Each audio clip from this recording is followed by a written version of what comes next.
Hello. What's up, everybody? It's your boy Andrew L. Casey. You are now tuned into the Middle Initial Podcast. Today is August 14th, 2023. And I'm with my co-host, as usual, Jude A. Jackson and Kevin A. Lewis. Jude, say what's up to the people.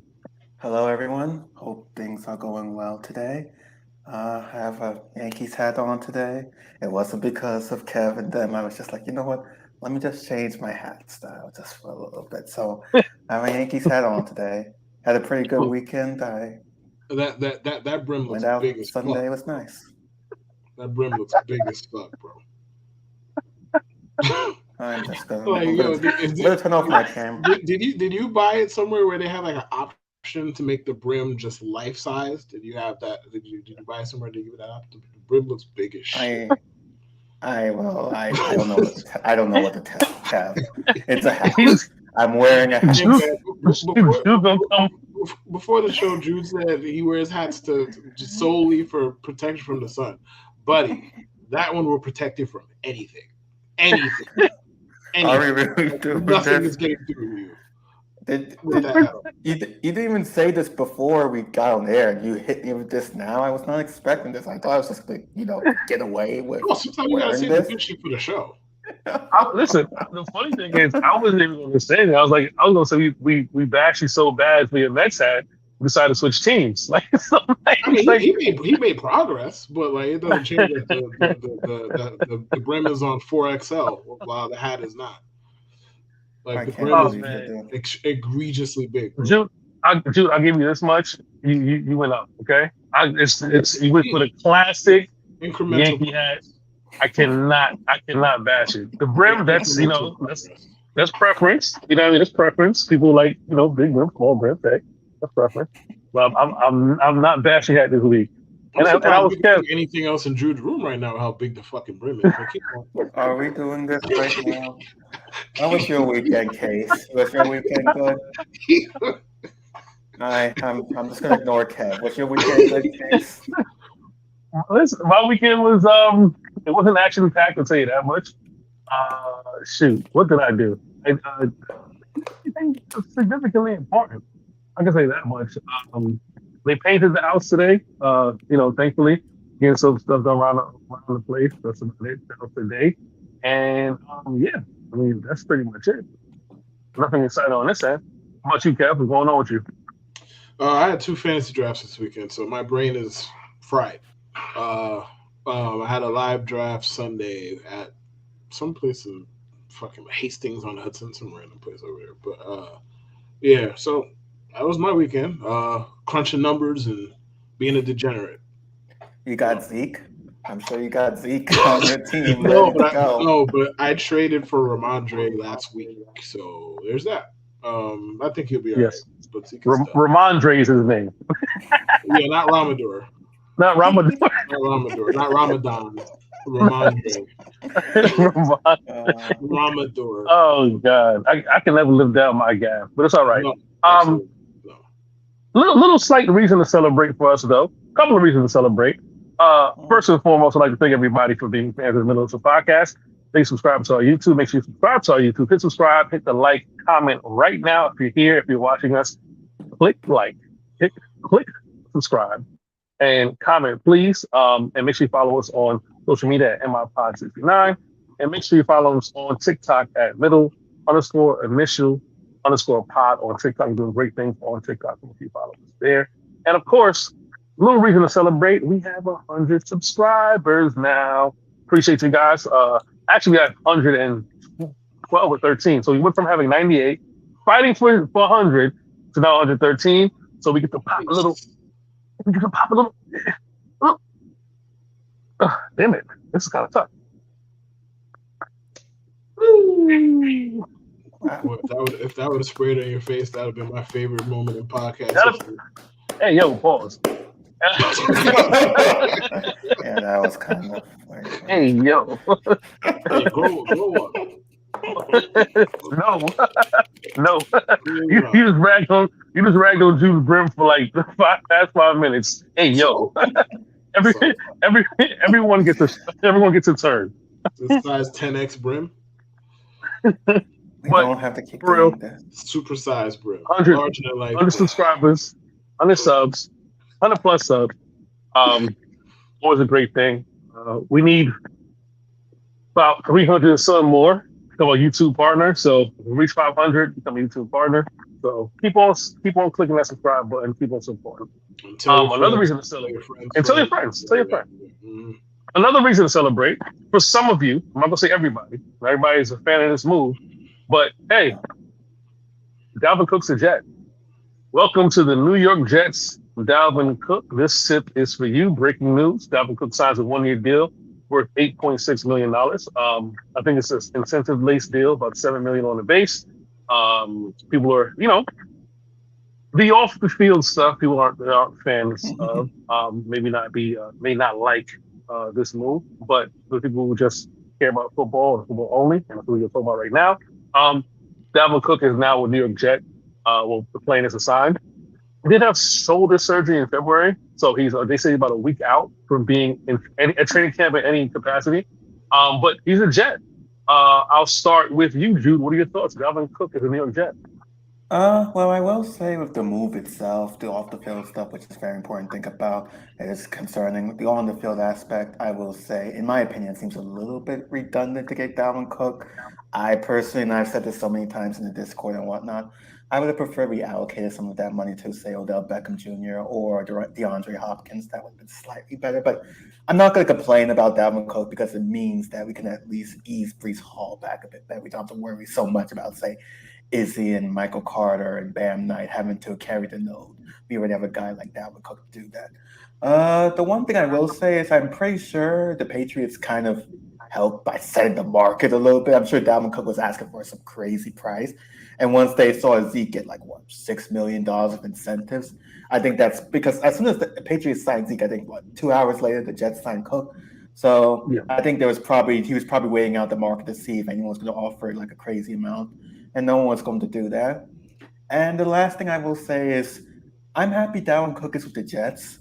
So that way the Miami Dolphins don't get him. And it's not only because I think he's going to be like this crazy threat for the Dolphins. It's just so their fans can finally just shut the fuck up for once. This entire summer. They've been talking this entire summer over and over and over again for no fucking reason. And it is great for them to eat shit for this one little thing. That's all. I like that. We were speculating the price in the Discord. Shout out to Discord. Shout out to the patrons for going further. Shout out to the patrons. We do have, of course, there's a link tree on our Twitter and on our Instagram. So if you do click the Patreon link, Patreon is for free, but you can also support us and help me get a better computer for as little as $5 a month. The money's going to a great cause. I need a better laptop. So if you want to be a Patreon and support us in any way you can support us for free, you can support us for $5. You can even support us for $10. We do a lot of giveaways. And we'll another giveaway, more training camp tickets. Some people have entered that already. In order for you to get your training camp tickets, make sure you subscribe on our YouTube, follow us on Instagram, follow us on TikTok, follow us on Twitter, and just let us know that you're doing all 4, and we'll drop you for the giveaway. But back to the Discord. Sorry, champagne bubbles. Yeah, we were speculating the cost as well. Zeke said the market $6 million. I said about $9 million would have done. I mean, I said what I said. I think I said 9 to 10. 9 to 10, and it fell right in the middle. So yeah, Zeke said it's everything that you said. You said Zeke said the market. And, Zeke's on a decline. That's a shout out to Kev about the whole decline thing. It doesn't mean you're a bum. It just means you're declining. But Zeke's on a bigger decline. His production as far as touchdowns are concerned, I mean, he's not going to be the primary back in New England, so it doesn't really matter. But he's going to be the red zone goal line back, something like that. So he had 12 touchdowns, 13 touchdowns last season. So you figure a guy like Dalvin Cook who had a good, productive 4 years, his best years being kind of behind him, it falls right on the money. Kev, though, I'm going to ask you this question. How many running backs do the New York Jets carry? And who gets cut? And also, who loses carries? I think Simon is gone. Personally, I think that's kind of the easy choice here. They didn't. Now, granted, yes. Wait. wait, sorry, Douglas did use a 4th-round pick on Carter, right? Yeah, never mind. I was about to say he did. No, Douglas used a 4th-round pick on Carter. Knight was undrafted. Mhm. I think it's really that simple. I don't even think there's anything else to go here. Like they just a 4th-round pick was invested, another's undrafted. The undrafted guy is probably going to get the shaft, right? Right. As far as who loses carries here, it depends what we mean by loses. I don't think any of us thought that Breece Hall was going to be some bell cow feature back. The Jets told you at every turn that they could tell you that he's not that and they don't want that. Like Saleh made reference to this, I want to say it was last year, with regards to committees. Nathaniel Hackett has run nothing but committees in his time as a coordinator. This is what they want. Like, there's a reason that they were linked to Jahmyr Gibbs, whether you believe it or not. There's a reason that they were linked to him during the draft, when they were on the clock in the first round. There's a reason they went and spent a not so insignificant amount on Dalvin Cook. This is what they want. They want a committee. So I think Breece Hall is, I'm not gonna say RB2. I don't. It's going to be a pretty even split. Now, once they get to December and January, hopefully they're playing meaningful games. And if they're playing meaningful games, and Breece is, ready to go and recovered and feeling himself and all of that, I can't see why you would take him off the field for Dalvin Cook, considering he's much better at this point than Dalvin Cook. But for the meanwhile, it's going to be a split kind of backfield. I think Michael Carter is kind of just a distant third, more or less. Like, he's just there, whatever. But Hall probably is going to be a 50% snap guy, something like that, to start, I would think. He might get some pass game usage because, the Jets did use him in interesting ways in the pass game last year. If they had a quarterback who could actually locate people, maybe he would have got more production. But that's neither here nor there. Don't shoot the messenger. But I think it'll be an even kind of split. Who's the goal line back in this situation? It's not Cook. It's not Cook. I don't think they have a designated one, to be honest. I think Carter is good in short yardage. Carter has shown flashes that he can be elusive and get between the tackles within short yardage situations, right? We didn't see much of Breece in the red zone last year. And I know that the Vikings used Madison a lot last year. That's right. That's probably pronounced right, Madison. Yes. I'm not too sure if Cook is going to be featured more in the red zone or how they use Breece, but I'm pretty sure Carter being compact and kind of elusive, he may see some looks in the red zone, but we don't know. You know what I mean? We don't know yet what's going to happen. Somebody's the odd man out. I agree with Kev. It should be Zonovan.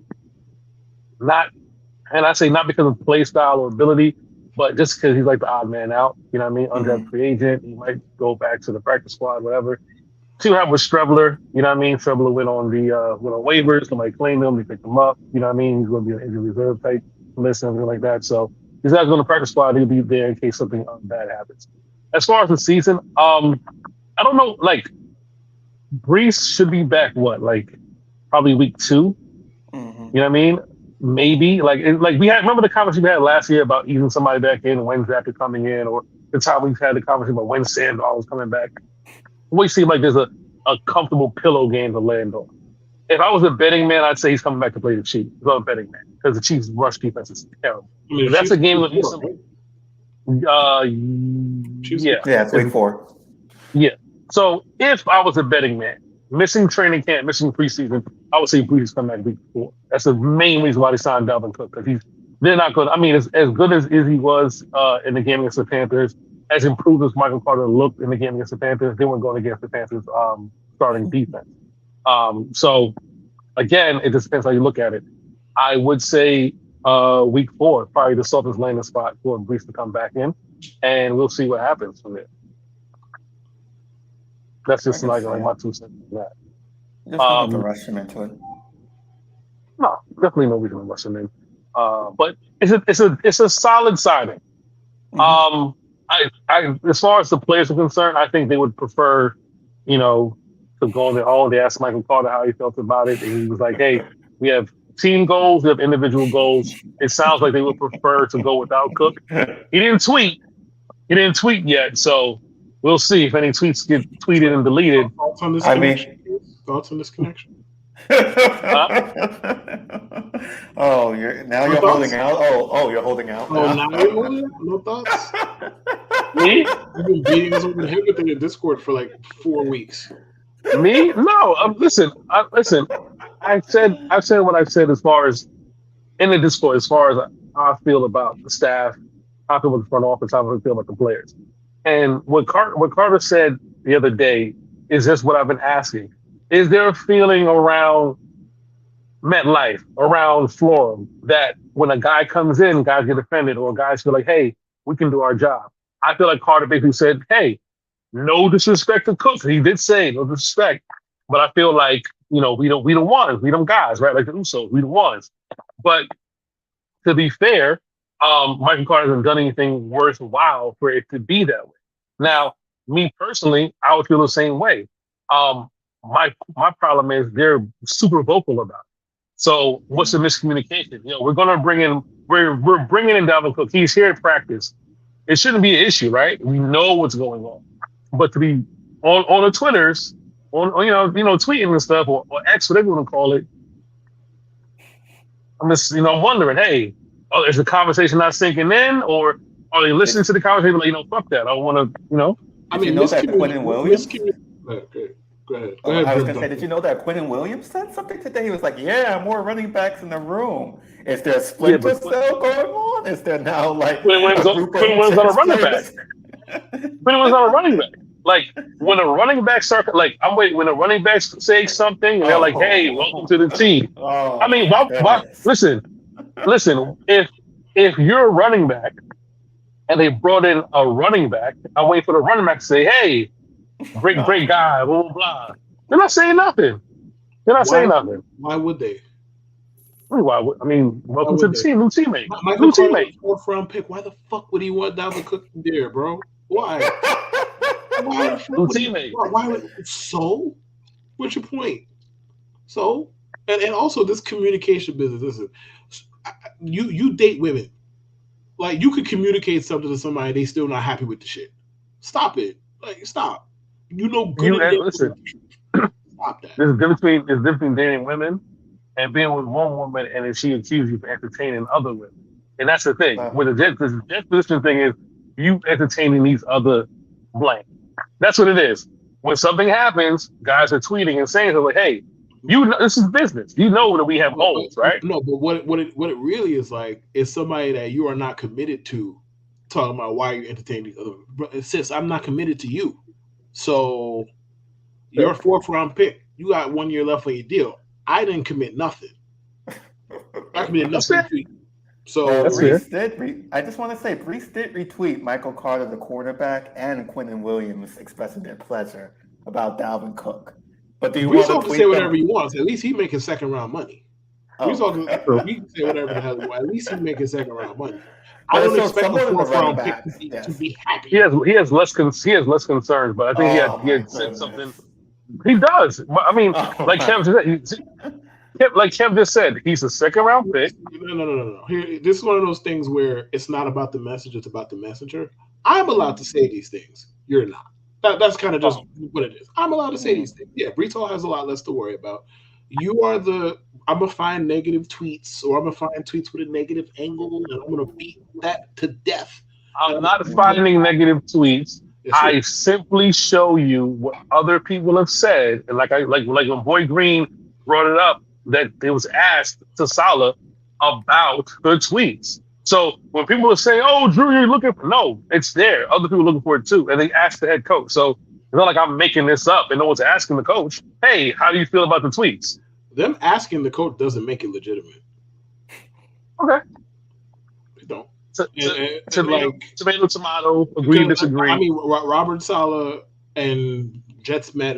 I mean, this happened with every team, but they lie about a lot of positive shit too. I don't see you beating us over the head with those. Outside of Dwayne Brown, to be fair. Like you beat us over the head with those like a newspaper. So to be fair, Hey. full disclosure here, but like Hey, Reese listen, tweets LOL. We gotta have a 1,700 word dissertation in the Discord on Wednesday Hey, afternoon at 3:25. Grease tweets LOL. Everyone asks Grease, yo, man, what's the issue? X, Y, and Z. I just show you what's And being y'all are said. all I never said, shifting. I never come in and say, Y'all yo, are- Grease says LOL. I just say, hey, No. look what he said. Look at the responses. We're not going to do this because Alright. you don't. It's you don't documented. Say look at It's this documented. and then walk away. No, just say look at this. I never said that. I never said no. Triple. All I say quadruple is, I give you guys a scenario. I ask a question, and then you guys get upset at the question. It's not my fault that my line of we get questioning. upset at the question because you are the one asking it. What part of No, I'm not. No, I'm not. Yes, you are. Who asked Robert Saleh the question at the press conference? Was it me? Okay, fine. There you go. So we want to There be you go. All right, man. Fine. Yeah. There you go. Asking the question. There you go. You're just presenting the question. Who asked Robert Saleh? Yeah, there you go. Wasn't me. Yes, I'm Shaggy. just semantic, so I can't even say nothing about that. You got Exactly. Okay, fine. Shaggy, You ain't wasn't the one me. Let me asking check the question. Let me show the lights. Let me put some light on me. You're just nobody needs that. Come on, man. Chill out. Nobody needs that. But Chill out. But yeah, you just present the question and then go on and on and on about the validity of the question. Sorry, my bad. I have a question that's slightly off tangent, actually. With all the moves the Yes, MCU let's is get off the making, with Ezekiel Elliott and now Dalvin Cook for the Jets, I'm wondering how many wins does it take to win the AFC East? Say it's at like 12.5. The same Or the shit that team. we took yesterday. Oh, okay, never mind. Like, Never mind. the same shit we took yesterday. To be the number one seed To win the AFC in the East. division. to win the AFC East. A safe number is 12.5. 12.5. Simply because if you think about the past, like, all right, the Bills are what? I think they won the division last year, 11-6, something like that. The Bills are more. They won more. They won 13, 14. I think they were Like 14 games. 14 games. Mm-hmm. Oh wow! Oh, sorry, Bills fans. I thought you guys won less. No, fuck the Bills. No, I apologize. But the Bills, like, so for example, like they have like the AFC East as good as it's been. It's only been a couple of seasons where it was like especially like over the Patriots dominating, where it's like they've won more than 12 games. 11 or 12 usually wins you the AFC East. Yeah, the Bills won Anything 13, yeah. 11 or 12, yeah, it's over 12 and a half. It's not going to be, you don't need 14, 15 wins. Now, if the question is, do you think the Jets get to 12 wins? I think if they get past the first 6 weeks at, which I feel 4-2, 5-1, they'll coast. Oh. I personally feel. Personally feel 4-2, 5-1, they're going to coast. I personally feel that. I mean, if the Jets start off 5-1, they're going to get the 1 seed. Oh. Yeah. Because the rest of the schedule is pretty much like soft. I mean, the schedule is. I don't think the Chiefs care enough about the 1 seed personally. I don't think they're going to win a whole lot of games just because 15 exist and Andy Reid exists. I don't think they're like, man, we gotta get home field. I don't think that's their priority. Now I would like the Jets not to be a wild card kind of time. I don't want it to be a wild card team. That's what for me. I don't want it to be a wild card team. That's it. I don't care anything else. There's gonna be a wild card. What are your thoughts? Simply because. Wait. What are your thoughts on that, Brim Duncan? Wait, is there someone out here named Brim Duncan? You want the Jets to be a wild? You said you want the Jets to be a wild card team, right? I don't. You said you don't want them. No, he's not. Oh well, I mean, for me, as long as they get in the playoffs and preferably win one playoff game, I'll be good with that. That's all. But if they don't win, if they don't win any playoff games, you're satisfied, correct?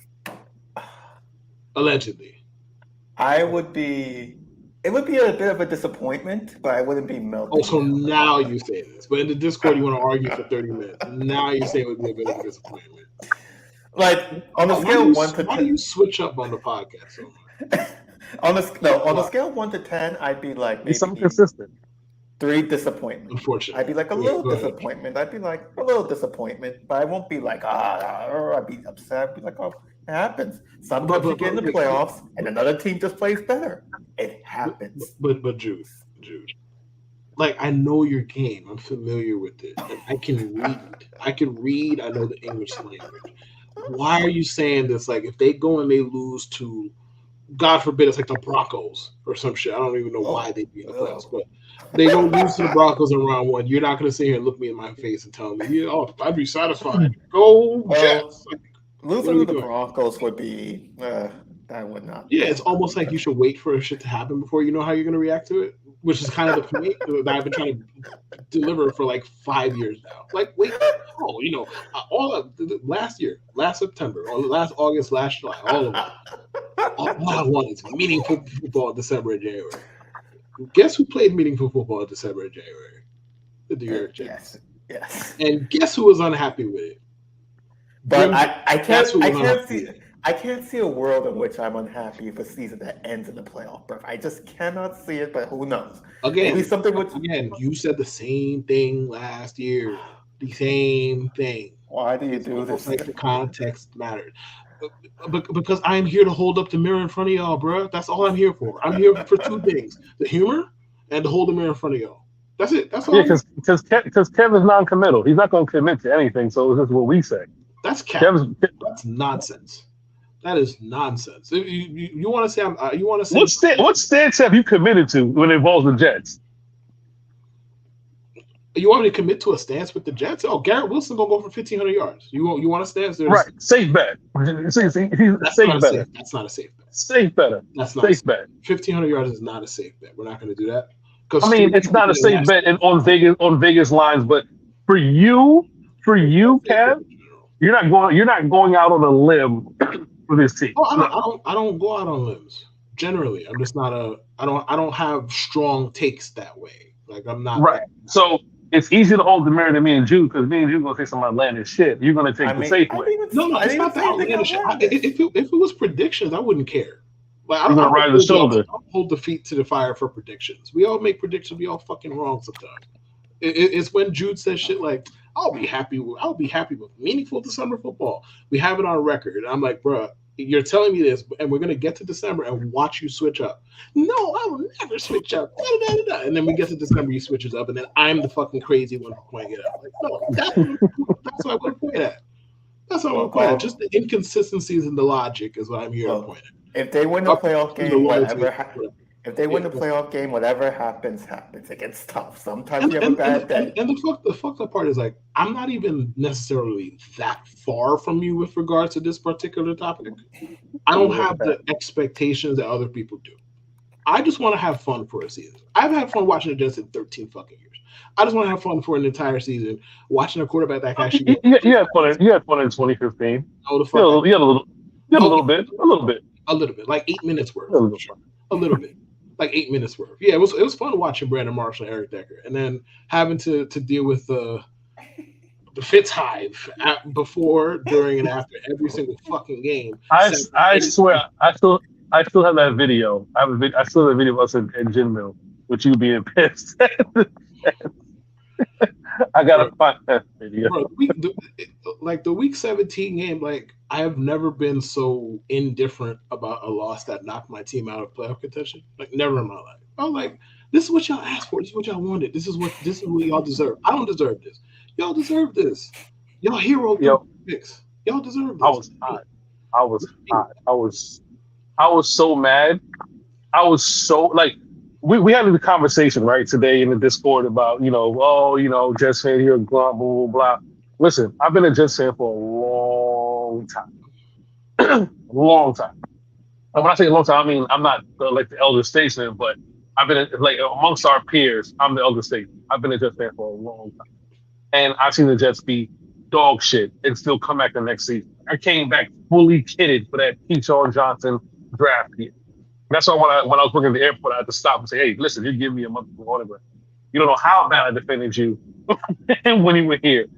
So when 2015 was happening, and I'm like, yo, this is not what I expected, but I'll take it. That week 17 had me hot, like boiling up, because it was just like, he was just so bad. And I remember Kevin and I just having like the longest conversation about the holdout. And why are the Jets waiting for Fitz? and Fitz comes back like looking 40, 50 pounds, like yo, me and Kev were having some great conversations. And Jude wanted this, by the way. Well, let's not forget this part of it. Jude wanted that, by the way. Like he won 10 games. Fitz was He won Yes. 10 games. He won 10 games. I mean, I I've become very. I used to be a very optimistic person until I actually went up to Buffalo and saw that, and now I'm mostly pessimistic about the Jets. I mean, this So year now I'm you want to optimistic. also admit that you're pessimistic. Oh, you just switched up everything on the show. No, you not admit that you're pessimistic. I'm calling you pessimistic in the chat. No, I'm not. On the show, a day later, I'm pessimistic. So why is it that when I say I'm wrong, but then when you say it, all of a sudden it's true? I hope Stephon, Rodney, Bubba, Khalil, Mike, whoever in Discord, pay attention. Pay attention. He said to who's consistent.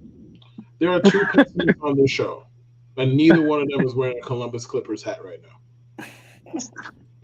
All right, man. Let's move on to the next topic, man. Yes, Thoughts on the let's move. preseason so far. I want to go first with this. All right, Brim Kardashian, relax.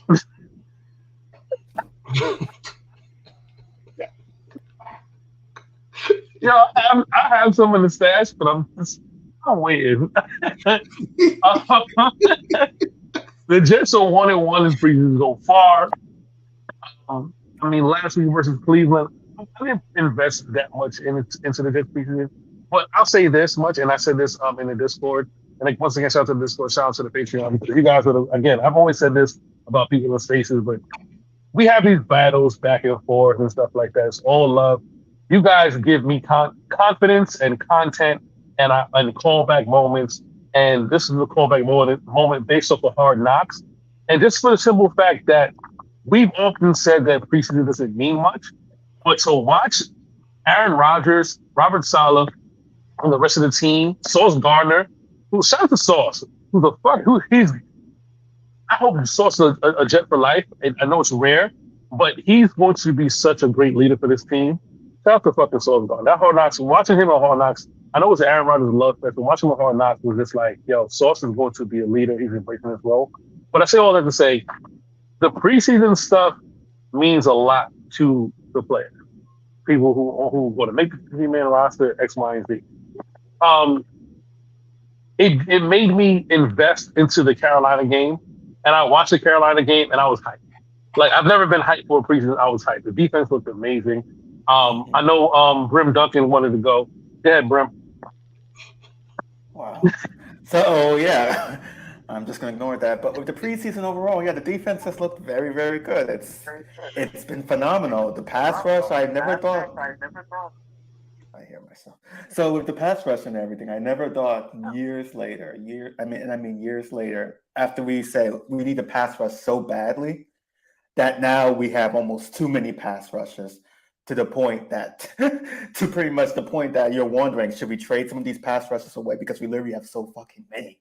Like it's like 1 deep, 2 deep, 3 deep, third stringers, 9th stringers, 10th stringers running around just sacking people. That's my biggest takeaway. He is what he is. The running backs, they looked okay. And wide receiving, honestly, it's so weird. I feel like the wide receivers haven't really stood out all that much this preseason. And maybe it's just because of quarterback play, but I haven't really heard as much as from them as I did like the pass rushing, as I heard from some members of the offensive line, such as Becton and everything. So that's interesting. One last takeaway I do want to say about the preseason as a whole. I was worried about the offensive line. The offensive line still worries me, but I feel it's nice to know that I'm not alone in the NFL and that I'm looking at these preseason highlights, and every single preseason highlight I see, a guy is in a dude's face. Every draw I'm seeing a guy in a dude's face. I'm like, what the fuck's going on? Like, it's every single team. It's like at the quarterback throwing, dudes are in their face. It's like, well, can't be just me. Yeah, Charles. Shout out to Charles Forverts on Twitter. It was an amazing person to follow. Make sure you follow Forverts on Twitter because he's funny. He keeps me stitches in. He has some insight. Yeah, I mentioned the talent gap between offensive linemen and defensive linemen, which caused another debate in Discord. But to Jude's point, it's definitely evident.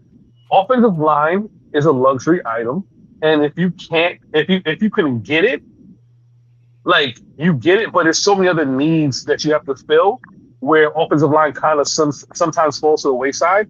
So you're watching the Jets backups destroy fucking Carolina's offensive line. And it's like, oh, these guys are in a rotation. Like when I say backup, I don't mean like they're not going to start. Bryce Huff is a situational guy, Mm-hmm. but he needs more. Of course, he needs more snaps. Will McDonald, like those guys are just Dude's bull rushing on a spin move. on a spin move. My God, Like, I know Will McDonald's good, but I mean it's like Jermaine Johnson bull rushing on a spin move. Like how unfair it was to watch Carolina get there. They got shut out. They got fucking destroyed. They had one first down in the first half. They had like five. Like finally come like the third going to the fourth quarter. They got demolished. Like our defensive line is no joke. I agree with you, Jude, the wide receiver thing, but I think mostly because I think it's a quarterback thing. I think the Jets are really trying to get Zach to get the layups, the gimmicks. Mm-hmm.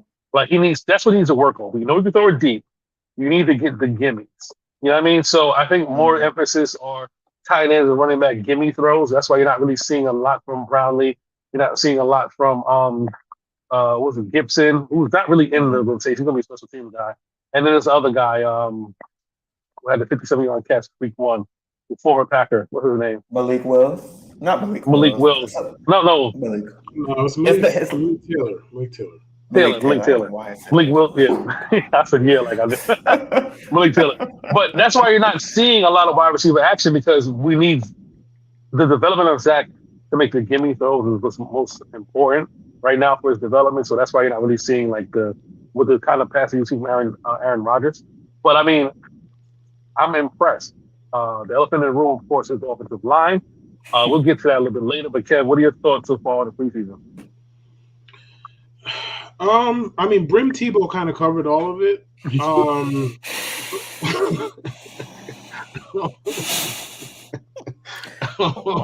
Wow.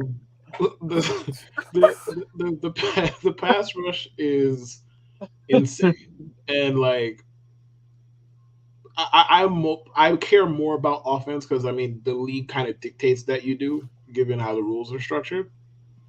But and there's nothing quite like watching a pass rush whip the other team's ass over and over and over again. And since John Abraham left, like I've been begging for the Jets to prioritize. I'm not even necessarily saying you got to be right or wrong, just to actually just put capital towards it, lots of capital towards it. And like they've done it, and it's so beautiful to watch. Like they come in waves. All of this, like Carl Lawson, this and who's gonna play this many snaps. I don't give a fuck. They got so many dudes that can get after the quarterback. And we have Will McDonald, who, granted, going up against backups, this, that, and the third. I will say this. Is it going to be as easy for him going against number ones? No. But it's clear as day why they drafted him. Mm-hmm. Clear as day. Clear. It couldn't be more fucking clear. Watch.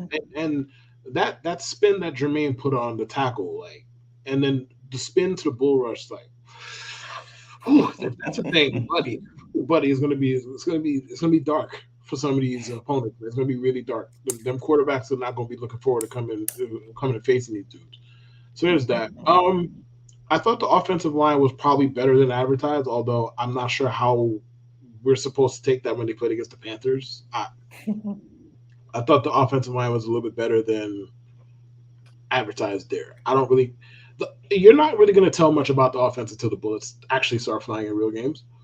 So, because Rodgers is not playing, whatever the Jets are doing with tackle, I feel like that will solve itself one way or the other, unless they decide to start Billy Turner, which I can't imagine why they would do something so fucking stupid, but who knows? Stranger things have happened. But, like, the main takeaway is the pass rush is going to be incredible, and they come in waves, and they got so much depth for the first time basically in my life. Well, since the Belichick days when he was the defensive coordinator, they had waves of talent back then. They have waves of talent now. It's beautiful to watch, and everybody should be fresh. It's great. It's like Carl Lawson might be like our fourth best pass rusher at this point. It's wonderful. It's beautiful. And I hope that they make quarterback lives hell. Sunday after Sunday after Monday after Thursday, on down the list. But Especially Patrick Mahomes Patrick Mahomes. That's who I want to see. Just look like he never Oh, joined listen, football before. Mahomes, McCorkle, I don't give a fuck who it is. Whoop everybody's ass. I want them to. Whoop their, I especially want them to whoop McCorkle. whoop, Get that piece of shit out of here. Especially whoop that trick. I will whoop that motherfucker. Yeah, I mean it's definitely night and day between the first preseason game compared to this one. Like it looked like the offense couldn't move. Our defense wasn't as intense, but we're ramping up. You know what I mean? We're getting ready for the Tampa Bay game this weekend, and then we're going to get ready for the regular season. So taking our time week one and just kind of getting the cobwebs off and looking how we look in week two, it's like, okay. Let me get in the hater bag real quick. Let me get in the hater bag. Let me look into the camera real good when I say that. Oh no! Stop talking about Zach Wilson this much. You, whoever it is, I need to hear this. Stop talking. Like we're having whole dissertations about this dude completing basic. We're treating him like a Make-A-Wish quarterback. Stop that. Stop. Like I think he's hopeless. This is not even about what I think anymore, right? This is not even that. He is a backup quarterback, a bust, and a guy who was the reason the Jets were showing a hole for a 40-year-old quarterback. All of those things are true. Hard Knocks had a whole segment dedicated to this guy for reasons unknown. I don't know why. He's a failure. Why are we dedicating time to a failure? He's a legitimate failure. Like, I'm not even being harsh. I'm not making it up. I'm not being hyperbolic. It happened. Again, there's a reason Aaron Rodgers is here. If Zach Wilson wasn't complete dog shit, he'd still be the starting quarterback of the New York Jets. Him completing a whole bunch of passes that I've seen Mac Jones complete 1 million times against in fucking glorified practice should not warrant any kind of conversation. He's a backup quarterback. Nobody was talking about Josh McCown's backup like this. Actually, Josh McCown's backup was Christian Hackenberg. We damn sure wasn't talking about Christian Hackenberg like this. Damn sure wasn't. We wasn't talking about Christian Hackenberg like this. Once Geno got knocked out and lost his job, and Fat Boy came in and fucked everything up for 2 years, nobody was talking about Geno the next year in training camp, right? He is a backup quarterback. We don't need to fucking do this all the time. We really, really don't. Like, look at Zach complete a 3-yard pass. Like, this is where the bar is. This is where the bar is. Stop it. Get some help. That is all. People are going to be upset when they just don't pick up that 5th-year option. And I don't listen.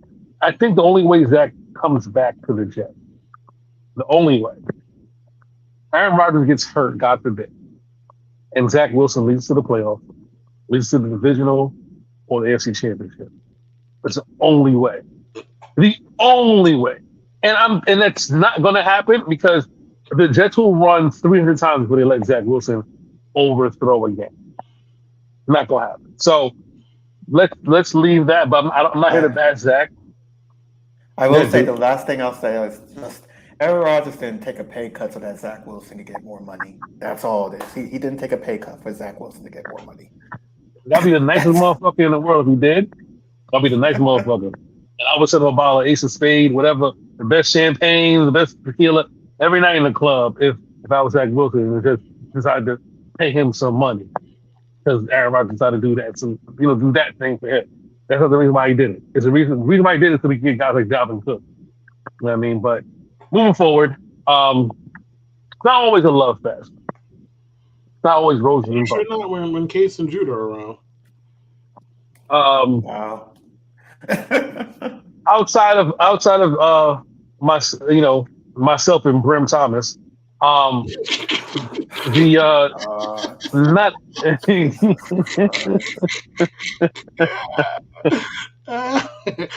Alabama Brimson Tide. Wow. Brimson Cardinals. Are we done here?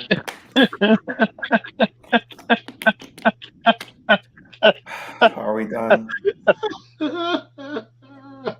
Go on, Case. What were you going to say? Are you concerned at all? Brim Donahue. Listen, I'm going to go on strike soon if this keeps up. I'm going on Come strike. on, man. You already clock out. Is your brim gonna go on strike with you? Can you please go with the next topic, Case? We're so Four close. times sports. Sports. I fucked it up. Anyway,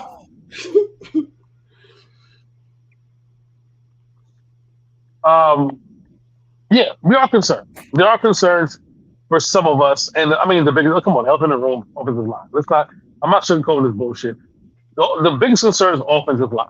Now, the consensus is if you have a good running back and Aaron Rodgers is not going to be doing too much passing, then offensive line should be concerned.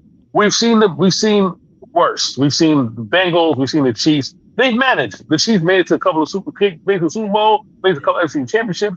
The Chiefs made the Super Bowls. We've seen it before, right? So yeah, I don't think it was that bad, but I don't think it was bad. We have the talent this year, but my biggest concern is we're still waiting for Dwayne Brown to come back. Dwayne Brown is all of 37, turning 38, 2 torn rotator cuff, on the PUP list, no sign for coming back. And every projection from the media says that Dwayne Brown's left tackle. Every conversation you have with Antoine Staley, Zach Black, Connor Hughes, whoever, everyone you ask, Rich Cimini, they all say Becton is not going to be the starting left tackle, not to start on right tackle. They keep throwing Max Mitchell's name out there. They throwing Dwayne Brown's name out there. The tackle position is the worst. Aaron Rodgers was pissed about the tackle position. The biggest concern is the tackle position. Guys, and I'll start with Kev, because he's probably the most reasonable about this. No, not probably. He is the most reasonable about this. Are you concerned with the offensive tackle position? How concerned are you?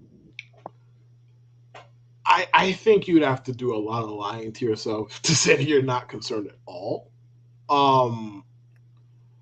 My thing is, all right, I think the smart money, and granted, like Makai's durability is what it is. That's obviously like a hang up and part of the reason why we're here. I get that. I think the best 5 of the Jets, regardless of how center, left guard, right guard go, left guard is going to be Lakin. They're not taking him off left guard. Is Becton and AVT at the tackles. Figure out the other 3. Like that's how I view it. I think the best 5 is aligned that way. Now, if the Jets figure that out or they figure out a good alternative, then the concern dissipates for me. But as of right now, with Becton kind of sort of twisting in the wind, not really, like there's a lot going on there. And I think a lot of the writers are putting extras on it for other reasons. I ain't going to get too far into that. But if you had to force me to put it like on a scale of 1 to 10 today, what the concern level is, probably like from a regular season perspective, like a 2. From a deep into the season playoff perspective, 7. So I think that's fair. Like I don't, as I said in the Discord, Aaron Rodgers was not brought here to be MVP Rodgers. We could say we could do whatever we want. Like the name is what it is. He, for the job that he is required to do or asked to do, he is overqualified. That's the point. Like they're not asking him to go throw the ball 45 times. That's not what he's supposed to do.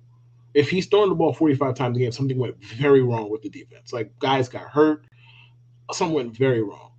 He's going to attempt 500 in a good year. He's going to attempt 500 passes or so, 510, somewhere in that range. He's going to be middle of the pack in passes attempted.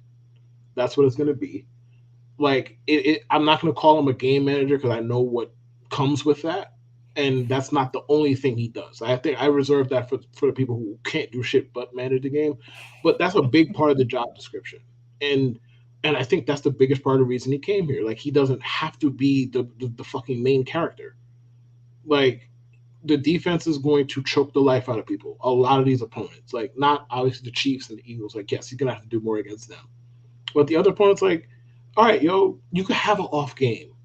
And the Jets might win 20-17, 23-17. You might have a good fourth quarter after 3 bad ones, blah, blah, blah, blah, blah. Like, the threshold for him to cross is not as high as it was in Green Bay. And it's not as high as it was for Jets quarterbacks in yesteryear. because we saw what the Jets defense can do last year. They stood on their head the whole fucking year when the quarterback couldn't complete a pass and nearly got them to the playoffs despite that fact. So given the whole team context, from a regular season perspective, I think they are fine. If they don't figure this out somehow by the time the playoffs roll around, we're having an entire, or by the time December comes around, if they're fighting for a playoff spot, we're having an entirely different conversation. Do that. I will say with the offensive line, I am a little bit concerned. It's mainly just an tackle. I've heard Billy Turner's name way more than I would care to, and I'm not exactly a scout, so keep this in mind. But the one thing I know when looking at reports and thinking about them is that if I hear a player's name too much, it's either they're doing something really good or really bad. And every time I hear Billy Turner's name, it's something really bad. It's never, hey, Billy Turner had a great rep. Hey, Billy Turner really stonewalled this guy. It's, oh no, this guy got by Billy Turner for a whoopee sack. If this was a real game, Aaron Rodgers would be on the ground. It's like, yeah.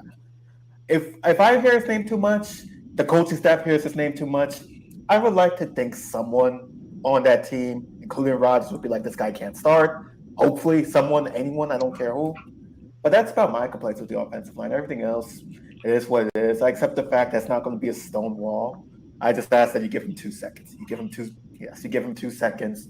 Whatever happens after that happens after that. Just give the guy 2 seconds. And Rodgers will make them look better, obviously. But if we get to September 4th or whatever, and they announce that Billy Turner is a tackle, I'm gonna have an ugly meltdown on the show. Like, I'm just gonna tell you that from now. I'm gonna have whatever I said, that 3 minutes of that reasonable ass soliloquy I just gave, wipe it all out. It don't matter no more. Wipe that shit off the record. If Billy Turner starting a tackle for the Jets week 1, I'm gonna become the Joker. Like, no, bro, you can't. I don't care who starts. I don't care who starts. Drag Kevin Mawai out of whatever fucking retirement home he's in. Start him. I do not care.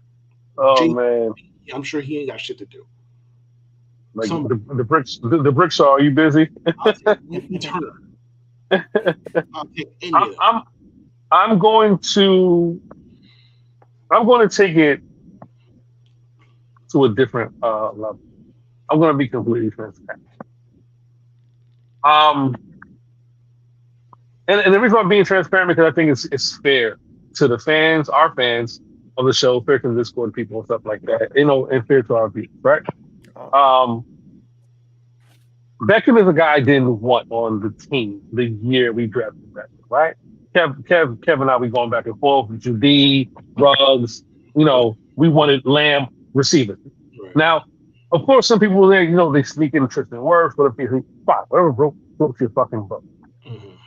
What he proved was, hey, there are people higher up who know more about football than we do, right? And those 14 games he played. Fair. Now, the injuries that happened to him definitely suck. We did build a relationship with him as far as like, hey, he rocked our shit. You know what I mean? The gear that we made with his face on it, his image and likeness, and he didn't give us shit about it and everything like that. We built a relationship. I met him personally. So yes, is there personal things do I want Beckham to play? Absolutely, 1,000%. That's my personal thing. That's my transparent statement right here. I want Beckham to play because not only was I wrong about Beckham, I know him not personally. I'm not gonna say personally because that's a 100% of a lie. Yeah, but I know him. With the guy. Rubbed elbows, spoke to his mama. It's all good. You know what I mean? My advice to the cookout, but it's all good, right? Well, let's be real about football now. Dwayne Brown, we signed him. Was it an overpay? Absolutely, it was an overpay. We were desperate at sack position last season. He played with bad rotator cuff. He tore both of them. He had surgery. He's not able to play. Do I want to see Dwayne Brown start at left tackle? Absolutely not. There's no reason. Now, people will say he played foul last year in the 14 games. Whatever. Last year was a fucking blur. I don't care about last year. But if you're telling me what we're waiting for is someone who's about to be 38 with 2 bad arms that you need to fucking push defensive lineman out the way, no. That's not, no. Like when people hear like your torn rotator cuffs, your movements, and how you have to move your fucking arms at 38 to want him back. I'm 40, and getting out of bed is hard. I can't imagine how hard it is for a 38-year-old who's an athlete who's been doing this for 12, 13 plus years. And it's like, and now is Dwayne Brown kind of like easing himself back in? Maybe, maybe not. We don't know yet. But he's on the public. Billy Turnstile. We've seen enough. Max Mitchell is coming back from a serious injury. Yes. A serious injury. And as much as that's a feel-good story, it doesn't feel good if he's not playing that well. So what Kev said, not realistically, but ideally, Becton at left, if he's healthy, maybe T at right, Pittman at guard, McGovern at center, Lincoln at left guard. I can live with that. I can live with that. But to talk about Becton being traded, the emphasis that everyone keeps saying that Brown is the guy he's going to be the starter concerns me. Because the things that we haven't heard yet, right? And let's date back to when Becton said, I am a left tackle, I'm not a right tackle. And Saleh said if he wants, he has to earn it. Has Saleh once said there's an open competition with left tackle and Becton has a chance to get it? No. Uh-uh. Has Saleh allowed Becton to practice with the first string guys at right tackle? Has he? Not that I know of. No. This short week, because they didn't practice today, this short week, we'll find out tomorrow what's happening tomorrow. Tomorrow, will Becton be with the ones or with the two? If Becton plays with the ones tomorrow, left tackle or right tackle, we'll have a better idea of what's going to happen. If he doesn't, he's still with the twos. Guys, I'm going to be 100% honest. I don't know what's going to happen. I really don't know what's going to happen if he doesn't get a shot left or right? Yeah. They did audition some guys today. The names that I saw, I ignore that. I'm just saying, like, they're not starters for sure. But yeah. I don't know what is going to come out of it. Can we overcome it, though? I believe we can. I believe we can overcome it. The last thing I'll say is Aaron Rodgers has been sacked over 50 times twice in his career, and he's never been sacked less than 28 times in the season. Never. Like every year, he's sacked 30 plus times or more. I will say the sack percentage with regards to Rodgers, the last like 4 years has gone down, if I'm not mistaken. So yeah, last year was better. I feel like early in his career, Rodgers had a little bit of Burrow in him. I'll explain. Like he's just, I'm either gonna make this throw or like I'm gonna use my legs as long as I can to get this throw off. Sometimes it's gonna lead to sacks. And with Rodgers, like he's a generational protector of the football.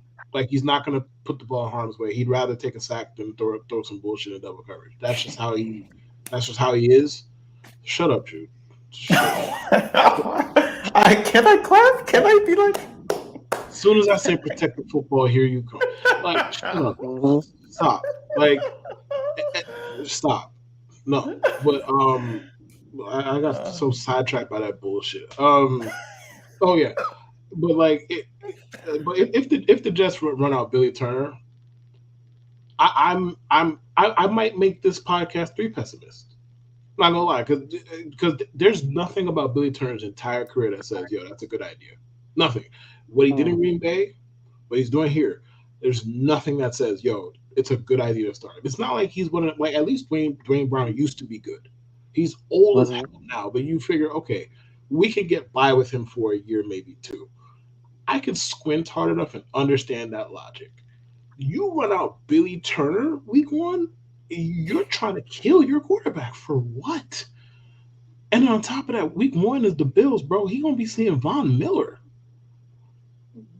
They might have to file a police report at the end of the game on Von Miller for what he's gonna do to Billy fucking Turner, dude. File an injunction or some shit. Like, no, that can't be. No, like if it's If it's Also, even Brown and Mitchell, maybe I could squint tight enough. But yeah, go ahead. Also, Billy Turner's not an inspiring offensive lineman. You don't feel protective like the name Billy Turner is said. It doesn't sound very inspiring. It just kind of sounds like an NPC kind of name. Like imagine running out a guy named Billy Turner to protect your quarterback. NPC. That's actually not untrue. I can't even hold you. Like that's not false. Like Billy Turner. Like that doesn't give me any sense of any kind of like I feel good about this. Like Mekhi Becton, that sounds like an offensive lineman. Elijah Vera Tucker sound like yes. Like these sound like Billy Turner. That sounds like a guy who might be a January 6th. It doesn't sound like a guy who's even Joe Tippmann sound like a bouncer's name. I could get with that. But Billy Turner, like I don't know. Hey, listen, I don't know either. Billy Turner sound like the name of a pinch hitter in baseball, like a guy who just always pinch hits. It does not. It does. It does. Billy Turner sounds like a Mets player. Swear to God. He sounds like a Mets player. I swear to God. Lenny Harris. Sorry, Lenny Harris. But yeah, I mean that's it. The offensive line thing is the biggest concern. But like the only thing is, do I feel like it's a detriment? No. I don't think any season has been derailed by the tackle position. Oh God, I'm trying to think. Has any season been derailed by a tackle position? Or just they need not the Jets, just in general. Like, has a team been derailed? Like, all right, oh my God, like the tackle. Like, I remember, like, what's that movie, Friday Night Lights? And the dude got blindsided, broke his hand, or like, remember the tight end and stuff like that. Like movie shit. But like real life, has a tackle been so bad? Quarterback gets blindsided, gets hurt, and the season is over, or it's that bad. Like, I mean, unless if you're like David Carr. I mean, the thing is, with the way the hits are legislated out of the game, the hits are legislated out of the game so much now that no one's going to be like, you're not going to see a quarterback just get completely destroyed like used to, like except for like here and there. But you don't want them to like get too many hits because that's what happened with Rodgers last year. It wasn't so much that he just like got completely destroyed. It's just that he took the hits and it just started piling up. Like the Jets game, for example. I don't think Rodgers had faith in the wide receivers either, like outside of Lazard. Oh, okay. And then Christian Watson, like December, like Romeo Dobbs. No matter what Packers fans tell you, because they've been lying to me the whole offseason. Romeo Dobbs is not very good. Christian Watson was not very good until November, December. He looks like he's a player though. And then Lazard is fine. He's an average NFL receiver. Like he led the Packers in drops last season. He's leading the Jets in drops in practice right now. So no, we're not. See, this is one of those messenger message things again because I recall you throwing a hissy fit when the Patriots signed Juju Smith-Schuster, who had the same amount of drops. So what we're not going to do is this. That's what we're not going to do. Thank you. You got that one. You got that one. I'm just saying. I'm glad you can finally admit I'm right. I'm always right. So you got a good segue coming up, Case. I can feel it in your bones. Well, I mean, we talk about the concern at all with this season, but I don't have anything going up, man. My arm is itching. I feel like I'm about to break out. Who's due for a breakout season? Let's go. Let's fucking go. Damn, that was a good one. That was a good one. The Jets is due for a breakout season. The easy bet is the offensive rookie of the year or the defensive rookie of the year. The easiest bet, as far as breakout, because the offensive rookie of the year, but offensive rookie of the year with 3 bad quarterbacks. And Sauce is being Sauce, like not winning defensive player of the year. It's the only thing he didn't do. So the easy answer is Wilson because you have Rodgers. You can say Sauce because of his maturity, and he went back to school. He graduated, got his diploma. He's learned from Aaron Rodgers. That's another easy one. I'm going to say Jermaine Johnson is going to be a fucking dog. And this is somebody who won a Kayvon Thibodeau. Jermaine Johnson dedicated this offseason to his body. And listen, 11 sacks. Jermaine Johnson. He had 2.5 last year, 11 sacks. He's fighting in preseason. He's fighting in practice. He's going to be a fucking dog. 11 sacks. I put money on it. Jermaine Johnson. Jermaine. I would have to go with any of the pass rushes, but the names that pop off for me is Michael Clemens. You already said Jermaine Johnson, so I'm just gonna go with Michael Clemens. I don't know why. Just feel like he's gonna have a couple takeover games, probably against in the later half of the season. That's really just gonna be like, holy shit. So that's my pick is Michael Clemens. Well, Case took my selection, so, and I mean, it's too easy to go with Garrett Wilson. It's too easy to go with, and I mean, Garrett Wilson already broke out. If we're gonna keep it a band, I'll say Tony Adams. Okay. If for nothing else, if he does break out, buddy, their defense is gonna be a nightmare. So it's one of them like. Do I think he's actually going to break out? I know this is not even in the spirit of the question. I don't care. Do I actually think he's going to break out? Bro, I don't know shit about Tony Adams. What I'm telling you is if he breaks out, because if he breaks out and he is the center field type that they covet or that they need rather, it's going to be ugly for opponents trying to move the ball in the Jets this year. So I'll go and they seem to like him because I mean he hasn't played a preseason game yet. And like all the rage about him, from the writers as far as how he practices and all that, like they seem to really like the guy. So I'm gonna go with Tony Adams out of hope more than anything else. Yeah, I mean that's fair. So Case can stop talking to me about Jamal Adams once and for fucking all. So it's only been listen.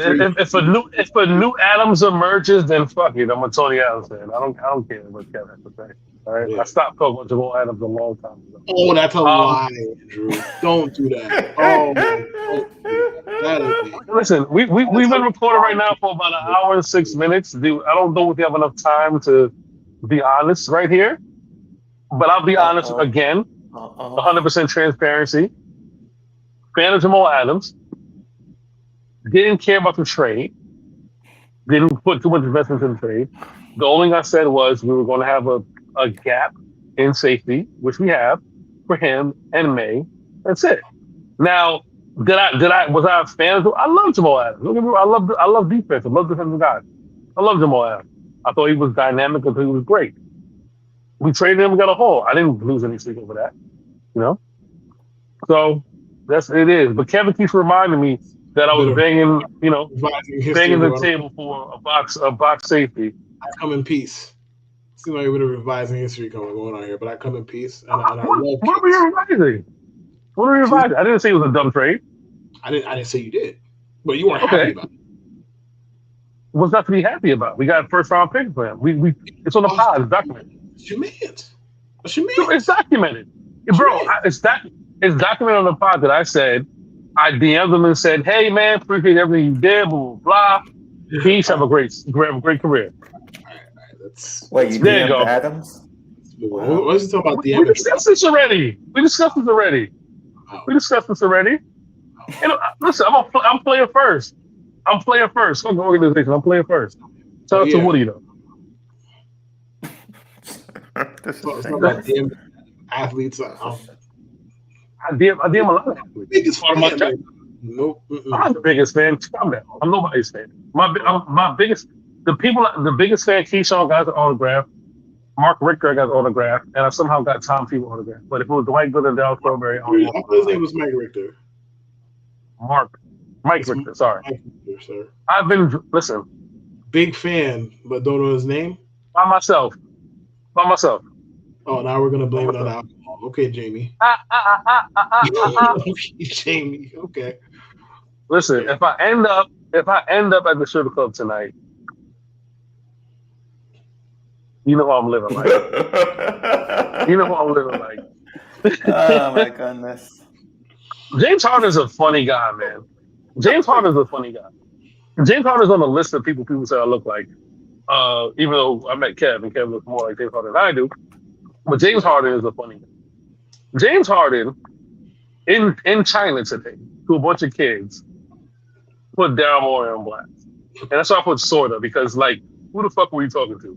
I'm pretty sure half the room No disrespect. He didn't speak English. Oh wow. I'm gonna be fair. I'm pretty sure half of the room did speak English because I didn't know at first he was in China until I saw like, oh shit. You know what I mean? So you know, like, all right. They may know, like, the kids may know James Harden. I don't know the educational system in China. They may speak English to an extent, but I'm pretty sure half the room didn't know what the fuck he was talking about. But he spoke to his audience. I'm always alive. You think any of those kids was sitting there like, yo, sign my sneakers, my nigga, and get the fuck out of my face? I don't care what you got going on. But James Harden said that shit to the right fucking person. Because who is gonna give him pushback? Nobody. Not a soul. Nobody's giving him pushback, dog. It's not followers. He was like, after he said, he was like, we good? Any more questions? Like, no, nigga, it's like 12-year-olds here. What are you talking? Dog, he's in China in front of a whole bunch of 8-year-olds talking about some shit that none of them have a clue what he's talking about, dog. Like, none of them know who the fuck Daryl Morey is. And he's talking shit about Daryl Morey in front of him. Bruh, I woke up this morning, and mind you, of course, like you made light of the whole lookalike business. I got 5 different texts about that this morning. So I woke up, started school, and I was like, dude was like, "Oh, you getting your shit off in China?" I'm like, "What? What are you talking about?" I opened the clip, and I'm like, "He's talking that shit in China in front of 10-year-old. Like, that is very funny. I can't. Harden is just very funny. Like, what can I say about it? Like, he's not doing this in Philadelphia. He's not doing this at some pro-am. He's not doing this at the Drew League. He's doing Not in this the pressure. China, bro. China. He's doing this in China, bro. Like, he's talking shit about in China in front of like 10-year-olds, bro. Like, wasn't James Harden a big Daryl Morey fan though? Like, I could have sworn James Harden and Daryl Morey were like this. Yes, bro. What I will say is, yeah, Harden and Morey go back. What I will say is, people saying this, that, and the third about what Harden did to Morey and how he's treating Morey now. It's like, brother, James Harden made Daryl Morey rich. What the fuck are we talking about? James Harden made Daryl Morey rich.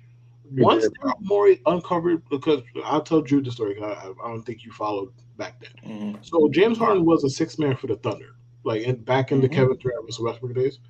So like the Thunder, you know, to avoid luxury tax issues, they had him and Serge Ibaka. They had Harden, Serge Ibaka, Westbrook, Durant. They had to pick between, or they didn't have to, but they chose to pick between Ibaka and Harden. And they picked Ibaka. They shipped Harden off to Houston. Morey was apparently obsessed with Harden, like wanted him. They traded whatever it took to get him, and decided, okay, we're going to build our entire offense around James Harden. And they didn't win any championships, fine, but they won a ton of fucking basketball games doing it that way. And realistically, like I know if ifs and buts were candies and nuts, we'd all have a Merry Christmas. But if the 2017 Warriors don't exist, we're probably living in a world where Mike D'Antoni and James Harden have a championship ring. We're going to keep it a beat. We're probably living in that world. So James Harden made Daryl Morey. Like, James Harden is the main reason Daryl Morey is still employed, because nobody really likes Daryl Morey. I'm not here to say he's bad at his job, because the thing is, like, and you know, y'all know me, I'm a numbers guy, blah blah blah. But I understand that there's a people element to this too. I don't think Daryl Morey always understands that.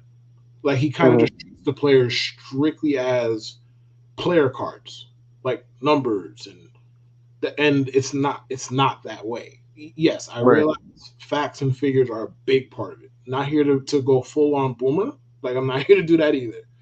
But Morey kind of just ignores the fact that, hey, stuff has to fit. People have to fit together. And I understand it's hard. It's a hard thread to needle. I get that too.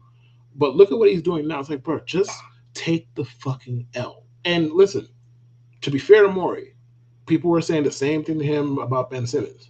And he got about as much as you could expect out of Ben Simmons in the trade. So he knows what he's doing. But you could lie to yourself about Ben. You could tell yourself a story about Ben Simmons at that point, to be fair, because he was an all defense kind of player. The main problem you have with Ben Simmons is, like, he doesn't shoot. He won't shoot. He did everything else well. Now, obviously, his back, you know, we know the story from there. But you could tell yourself a story about Ben Simmons. Brother, James Harden is a 34-year-old two-guard on an expiring deal who we all have questions about his playoff performance. You're not getting Right. that.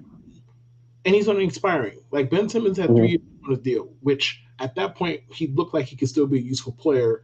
You take the chance and you move on with it, right? James Harden's like, yo, you're kind of backed into a corner. It's either you trade him now or you trade him later. You're gonna end up trading him. Like, oh, we're gonna make him come to camp and do what? And do what? What's he gonna come to camp and do? Fake an injury? That's probably what he's gonna end up doing. He's gonna get that fat suit ready. I will say James Harden though, just a couple of things. One funny tweet I saw was someone was asking if this was AI when James Harden was criticizing Daryl Morey. They were like, "Is this AI?" Because it's just like you wouldn't expect that to happen. His beard's out of control. You can barely see his face. Yeah, it's ridiculous. It's ridiculous. He's more beard than man now. Yeah. Jesus. And then the next thing I'm wondering with James Harden is that is he ever happy? Like, is he happy with? I mean, this sounds like an existential question, but is he ever happy? Because it's like, it's like what, fourth team he's forced himself off of? Like, when would he be happy? He's listen. All right. So the OKC thing, to Kevin's point, I remember reading an article. 3 teams. The Nets, 6 Rockets, right? Yeah, right. Nets, 3. Yeah, go ahead. Right. Yeah. Forces the way out, but yeah, he didn't force the way out of OKC. But to Kevin's point about the whole thing, right? Like Sam Presti was in an interesting position to decide whether or not he's going to go with a big man or a 2 guard, right? The thing at that point in time, NBA was still kind of dealing with the whole centers have value. Mm-hmm. If Presti knew what the league would have become, he would have got rid of Ibaka in an instant and kept Harden. Because Harden, Westbrook, and Durant makes way more sense. Honestly, I think they got rid of the wrong guard.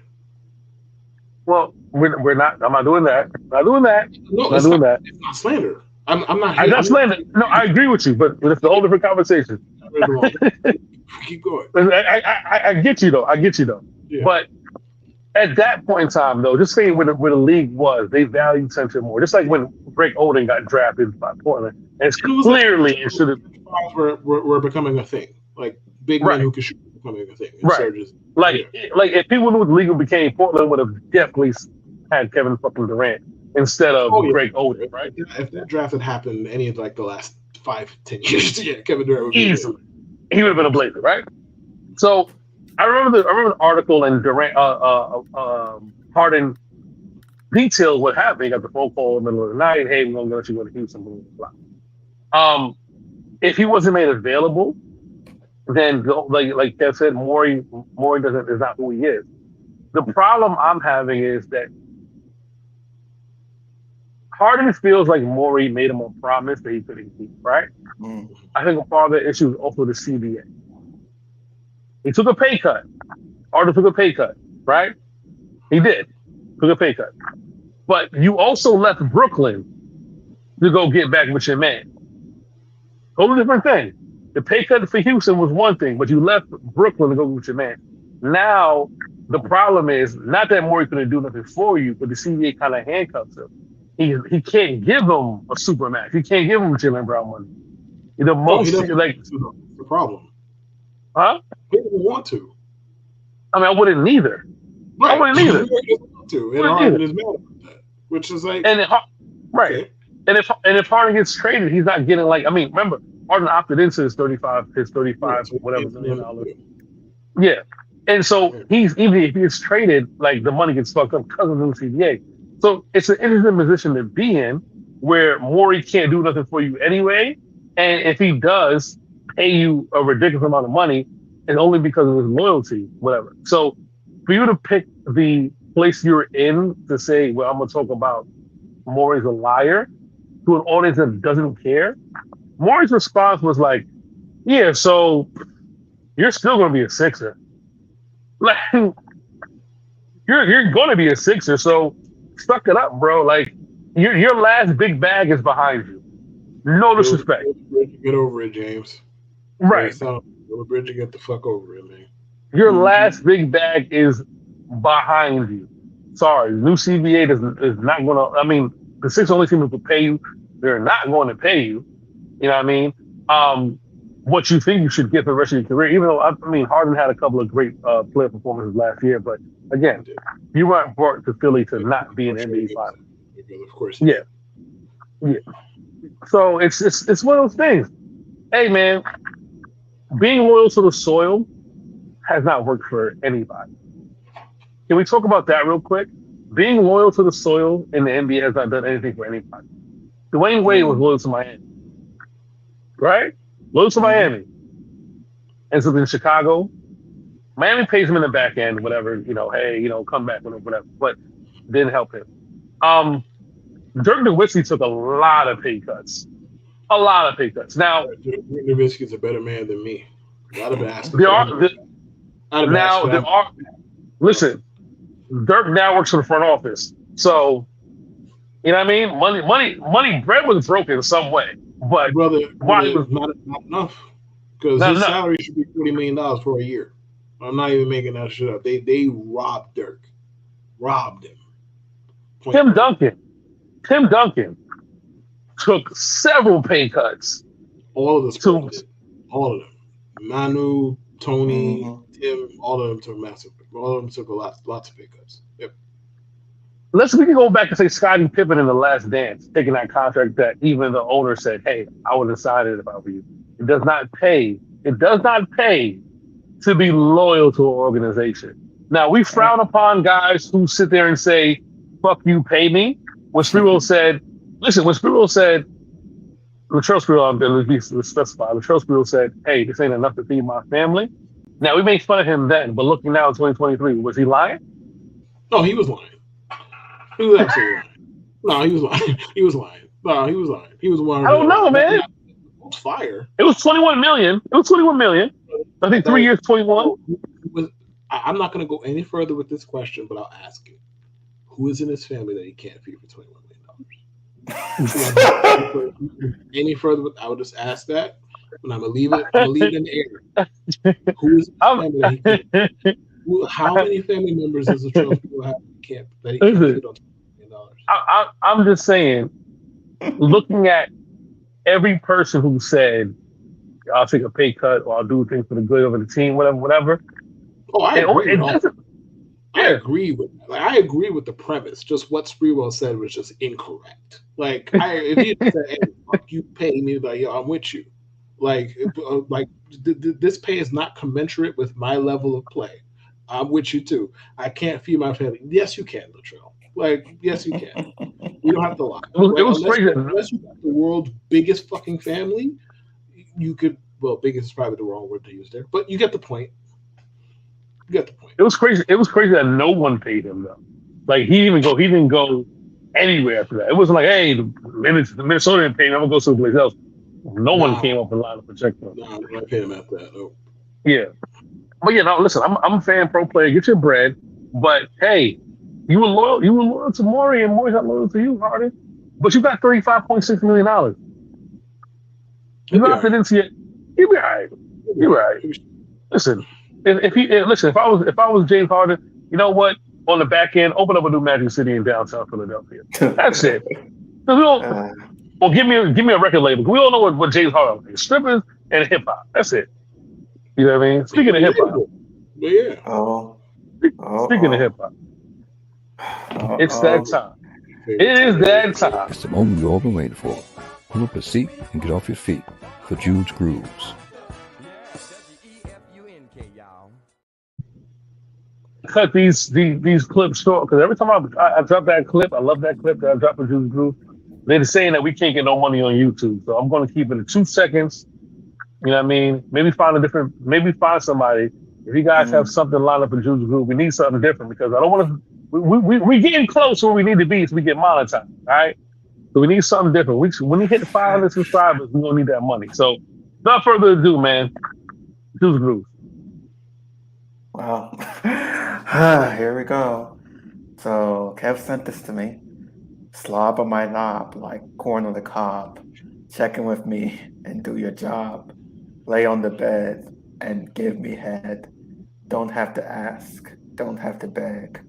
Juicy's my name. Sex is my game. Let's call the boys. Let's run a train. Squeeze on my nuts. Lick on my butt. The natural curly hair, please. Don't touch What? Why is he? I have to stop here because this man said lick on my butt, but touching his pubic hair is where he draws the line. How does this make sense? Like this doesn't make sense. Okay. So first find a mate, second find a place, third find a bag to hide the whole face. Okay. Real name Grover. I said bend over. I started to knock, then came the older. What the fuck is this? What the fuck are you having me reading? Smelled like mush. Should have had a whoosh. Told her to stop and take a douche. While she did that, I didn't want the cat, so I bounced out and never came back. Okay. And then he says, suck a nigga dick or something. Suck a nigga dick or something. Suck a little dick or something. Suck a nigga dick or something. So she's... Okay, so my nigga, D Magic, said he had to have it. I said, just forget it. It's too crabby. No little freaking Hollywood. What the fuck is this? Those little freaking Hollywood. Sucks on dick, doesn't feel good. She'll give you money, fill up your tummy. House full of kids, parents all sprungy. Once had her down, background ground. Hit it from the back, enjoy the sound. Name undercover, always used a rubber. Till I got caught fucking with her mother. She blamed it on me, we fought in the street. She pulled out a knife, so I had to flee. Called up the boys, went to her house, trashed the whole place, drew the bitch out. Police busted in. Where the niggas at? We left just in time and never came back. Rolled through the hood, waving at the freaks, who sniffing all the rocks and smoking all the geeks. Okay. Made another stop. Police station. Saw a few cops. Drove up by, sprayed them. License tag number. Nigga said he saw. Bogus all the time. Never get caught. This song doesn't make sense. Like, I want to go back to like the first half of this, and I want to really just I want people to hear that this guy is having her laid down on her bed to give him a blowjob. He's asking her to squeeze his nuts. Okay, fine, whatever. Lick his butt. Okay, if you like that, you like that. That's fine. But it's like, so you want her to give you a blowjob, but you don't want her to touch your pubic hair. What the fuck is this? Like, what kind of blowjob do you want? Then? I don't get it. And then this whole stuff about her bending over and he just smells it. Like, what the fuck? So you didn't smell her before she took her pants off. And you're smelling her now. And then he bounced out and never came back. But then the next 4 lyrics are him asking her to suck his dick. So what the fuck is wrong with this guy? That's what I want to know. Like, what the fuck is wrong with this guy when he wrote this? This doesn't make sense. This doesn't make sense. Yo, oh my God. You make me embarrassed to listen to him. What is this? Yo, hearing Drew's analysis of the lyrics is my favorite part, man. So it's like a Madden breakdown. So good. He's breaking down the film of the And then the lyrics. second verse was just a random, so he's throwing people out and then he randomly attacked the police. Okay. Congrats. Fire. Yeah. Sounds like a good night. That's what I see. Sounds like a good night. No offense to anybody. Show. No disrespect. Sounds like a great night. Shout out, man. Juice, that was Juice Brews, man. Listen, the show was done. We appreciate you guys. Thank you for sticking with us with technical difficulties. Not tonight, I'm just saying in general. I am recording off my phone tonight. Probably is amazing off my phone. So maybe I'll just, get a ring light and just get, off my phone, man. Shout out to Google Pixel 7 Pro. Record off of that. So maybe get some money from Google. Make sure you follow us on TikTok, middle_initial_pod on TikTok. Make sure you follow Kevin Lewis at KLEW24. Make sure you follow Jude at Jude True.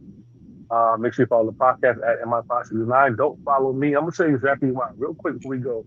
why not to follow? And I said this, and I said it maybe last week.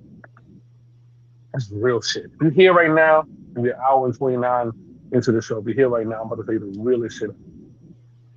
The reason why I tell people not to follow, and I know we're fans of the same team, we're not the fans of the same shit in life. Some of y'all are some fucked up, nasty ass people. I'm not gonna say who. Y'all know who by now. Whenever something is said, listen, I tweet from MI569 the most on the show. The most. So if anybody's asking who's tweeting, it's me. And I'm outside. So listen, I'm being real. Because I ran to somebody's training camp a couple of weeks ago whenever we saw and shook my hand. I push you on blast, nothing like that. And I'm from bad mouth. You shook my hand like a man, so I'm not gonna say nothing bad to you or about you. But the reason why I'm saying this right now, don't get it twisted. It's not Kev, it's not Drew, it's not Dan, it's me. Most of the time, people from MI569. And most of y'all are some nasty, gutter, trash motherfuckers, and y'all are Jets fans. Just because you're a Jets fan or a Mets fan or a Knicks fan, it doesn't mean we're motherfucking friends. It doesn't mean we're cool. We're fans of the same team. But some of y'all in real life are nasty. Y'all say nasty things or do abusive things. We say things for jokes. We say things for kicks. We don't go too far. We try not to go too far. Just keep that in mind. Keep that in mind. I'm outside, Drew's outside, Kev's outside, Dan's outside. A lot of people outside. I'm just saying in general, we are outside. We are real people in real life. A lot of things that you're saying stand for we don't agree, we don't condone. So just be mindful though. Anything that's said, especially when the lines are drawn, it's me. I could turn on Drew's cam, I turn on Kev's cam right now. It's me most of the time talking. So when you say, oh, MI569, that's me. And anybody you ask, they see me outside, shake hands, whatever the case may be. I'm very accessible. You can touch me. I can reach me. I'm right there. So keep that same energy. Keep that same energy. A lot of y'all are very strong and brave online. You say a lot of nasty things about players and families and fans and their friends and stuff like that. Keep that same energy. Be careful, man. Please be careful, man. We let's keep this with fans. Keep respectful. Yeah. Somebody's hand make this world a better place. If you can. Reach out and touch, man. But not for real. Keep it a stack with y'all. Appreciate y'all. Appreciate the love. 100+ subscribers. Keep it clean, man. Keep it clean, man. We all here for the general purpose of being human beings who are part of something bigger than all of us. $1 billion franchise, millionaires and stuff like that. And we just our biggest wish is just to be a part of something great. Keep that positive energy going. Appreciate y'all.